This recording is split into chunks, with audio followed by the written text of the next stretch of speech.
Balima Anyokuma très urgent. Balima Donso Boraka Général Ismaël Wage ka Djabi. Malion nyo de fanango douingono. Galonte tegeblene. Meka kuma on fait bi jeudi 20 août 2026. Nga bonyabe Ismaël Général Ismaël Wagega. Mais ni chien be fort. Ambe chien fo nyongo yana de. Malion Général Ismaël Wage bora kuma chama fo ay Youssouf Toulouban ay kuma mu fo Youssouf Touloubama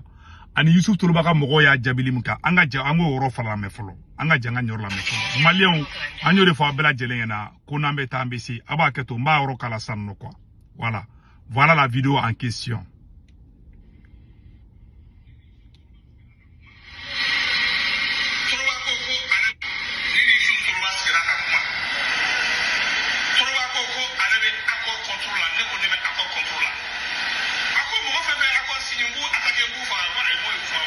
Voilà, bon kumai ni kumai ni digira doso la doso ye mu fanga jango woro fana na messa ni woro la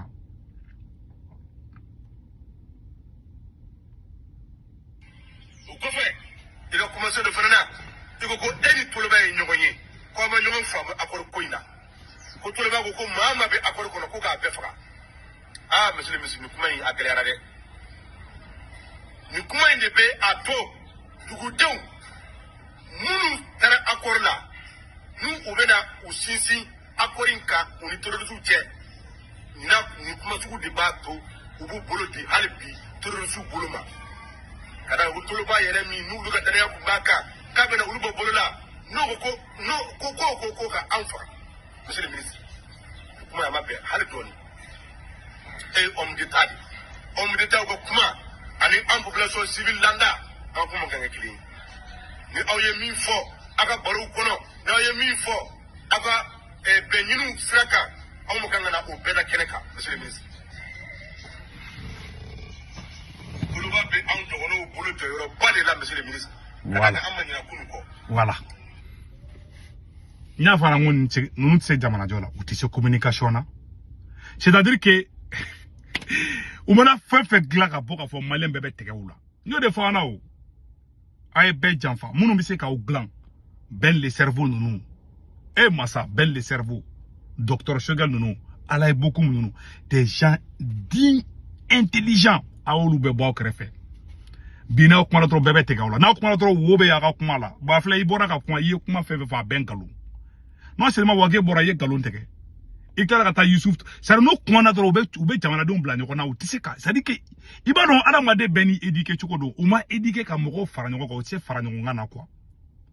bon aw ni français mandi aw ni aw ko kani to ube nyoko na kani bon tant que aw ma kuma menani ben fe ko ka benke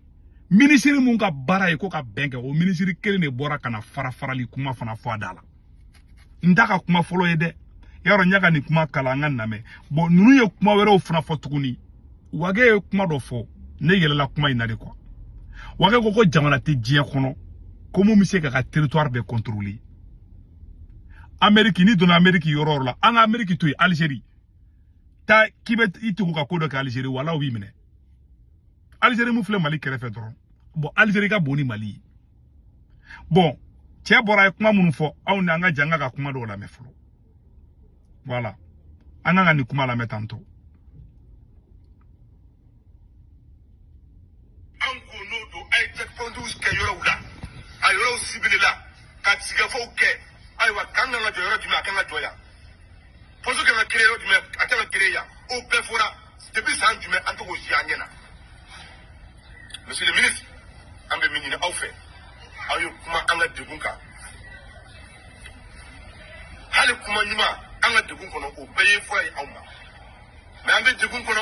ambe kila kuma mba to ambe funteni kuma mba encore nyoma monsieur le ministre vraiment am ko to kuma wala merci amo deli hali bi ayo chesi ango mali ma befle o tse mo fara ngona o yoro ibaro wage nunu ne asi e ma asi bi jore ko duro ni belebele ba sari kare kono kuma ni nunu kwa obu sigi dora ibaro obu sigi to de asimbe decision do ta obu sigi to be temi la gerana de obu kuma ndo fo doro geren kuma ni nde ou be ka mali joni gerendi a ben alache ani tatonnement nous te fouille don billahi ne ma dele ka ñu ko dirigeant kolon desigile mali kono Afrique dirigeant beka fsani nous billahi talay c'est des fouriens ou te fouille don o yo robane bo che kuma damna la kuma mun fofu anga jango fangame assalamu alaikum ay na mede bien le 19 août 2026 on va adresser Mali au retour là craindre la ministre de réconciliation on nous a pas béni be ka Mali on chebe ani ka fogo bes wati Mali on ñon che odongo akumana journée nationale de la jeunesse keneka adasira banyagara lakana baliya geleyauma ay na mede akoko banyagara lakana baliya geleya do yi banyagara kulukuna sira ko geleyai fukada ka ni tingila ko welela enu ko se keneka o ba soro ma dugu nu ka waliya dugu ke kanyara mi population la kuma kami na ya fo vraiment ay ni disukun kam voilà ay mbla ngal chama kan yeba kuna to le benu kuma na se ministre ma voilà kada ka mamu bena attaque banyagara marala boyro donindo ube dugu keme de traverser kana dugu attaquer ka bagam ke matanai voilà u bagam ke utanu ye aviona utanu ye batuna ubu ke sirare kanka tanai adu dugolete turusite ye anso fuma toshila voilà c'est-à-dire wage taradi ka conférence ke kolu te ku ye quoi c'est-à-dire que kolu be ka tero nyini kolu yete ka se ka daw kandi ku be ku woro nyini ku te ku yi et mois de février temele na doso bora ka video ke u be ni yoro la ali shini majugu nunu be woro na donen du u dogolente population farana c'est-à-dire wage bora ka ngalon de tege kon olugo kubutu kele kubutu nyagami population civile la oti tiende u woro donen du ou be moto ta a dante donso ere bi plaigne ko chama ko beta fo préfet ou gouverneur nyana kay na ku flay en fait ou te son ku kele la deuxième preuve c'est quoi mois de février temele janvier ko fe kalomi daroka donso nu e kele doke donso ya fo ku flay ku be kana obeni worala ko armée kana armée mana ou tarayo donso ka mo ko chama faka ube ka kuluwo ko kuma fo kuluwo ko nti tiende wage tara fo ko kuluwo be woro la ko arme be tunu a ben galon a tout est faux mo nunu bi keleme ka yoro chama mine ma u keleme ka Burkina frontière tlanche a yoro ijo tanto a video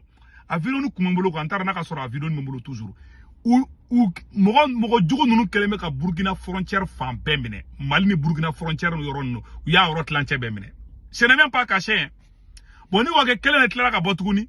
ko ayi koluma akorkeni manni anga janga nyor la me mais maintenant situation mi beni amano gonde odi famo ni terrorisme de kari dozo de mo juwe o terrorisme no bita yala anga yoro la kuma teke ola ka bom manolisa ka ta fo sofara ka bom manolisa ka ta fo Burkina frontière la Kabo Jalasa ko kata fo Burkina Kabo kulugo marala di kata fo Burkina nimbe yoro munu marale no terrorisme bolo Kabo yafe kumudu kata kurne kata fo kuro fanga kata fo frontière la nimbe ye terrorisme ka marakona o ni kenete o ka yala yoro bo fo an dozo ni soraso kele no ka an debure yoro fitini ni na ko fo ka maraka de takana do ka yala tuni voilà ube yala ala te duku mais armete so matu kale c'est-à-dire que ou be moto taga tugu nyon ko de e ba fo ko cortège kala o fen ben ala che ou ba film anya video chama iraula ou ba finere video joli iraula ou ba teme benye bula mais armete tout kale e wage be bo bide ko autu yoro donde ou be kutu nyanga mi population de e ba bet la ka fo tuguni ko jamana cité ko jamana mbise ka dugu be ko ka sora cible ka ta dugu be la aba fo ko sora sikui afali ga dugu sécuriser Odoran de fois amavoka sur la cible kata ni euro be sécuriser i mogote ka sur la cible kata ro gendarme be police be abeta le tinti la ka kelenda bebe la kanali ke donc ko be flo nya koro malen kuma bana peu kuma retene bulu ka fa bela jele réalité donc ni ne kundo ka fa na akambe donc wage tara wage ye sorti mi ye sorti arate dike ye fe fo bengalu donso ba awole kuma be ku flende mo kon dogolen te de ou dogolen te population fanana aw ya accord de signer ayaw jola 1.23 akambe